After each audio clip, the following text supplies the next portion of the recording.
નમસ્કાર, હું Harshad India news ગુજરાતમાં આપનું સ્વાગત છે। સમાચારની શરૂઆત કરીશું મોટા સમાચારથી વાત કરીશું। સ્થાનિક સ્વરાજ્યની ચૂંટણીને લઈને અત્યારે પડઘમ વાગી રહ્યા છે ગુજરાત રાજ્યની અંદર।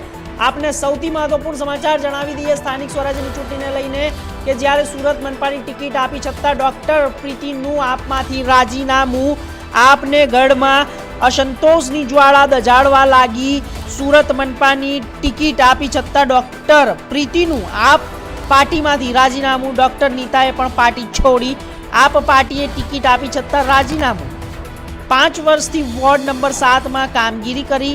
આ ચૂંટણીમાં પણ વોર્ડ નંબર 7માં મહેનત કરતા હતા અને વોર્ડ નંબર 12માં ટિકિટ આપતા નારાજ થઈ ગયા છે।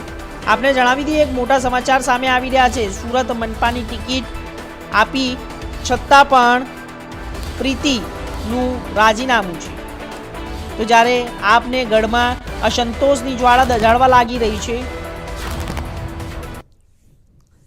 તો અત્યારે હાલ એક ખૂબ મોટો ફટકો પડી રહ્યો છે આમ આદમી પાર્ટીને।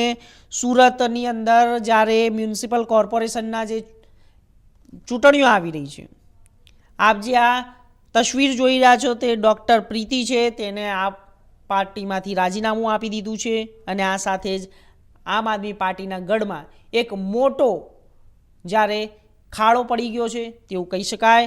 અને આ સાથે આમ આદમી પાર્ટીએ ટિકિટ આપી છતાં પણ રાજીનામું કેમ આપ્યું, હવે તે એક ચર્ચાનો વિષય બની રહ્યો છે।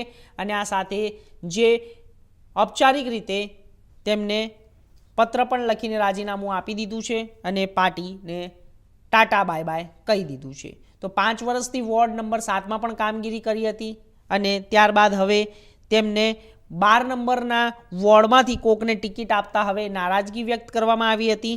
તો આ સાથે જ આપણે જણાવી દઈએ કે સુરત મનપાની ટિકિટ આપી હોવા છતાં ડૉક્ટર પ્રીતિનું આમ આદમી પાર્ટીમાંથી રાજીનામું છે। મહત્વપૂર્ણ સમાચાર છે। સ્થાનિક સ્વરાજ્યની ચૂંટણી 2026ને લઈને આ એક આમ આદમી પાર્ટીના ગઢની અંદર ખૂબ મોટી કહેવાય તો એક કમી છે અને આ જ્યારે મહિલાએ રાજીનામું આપી દીધું છે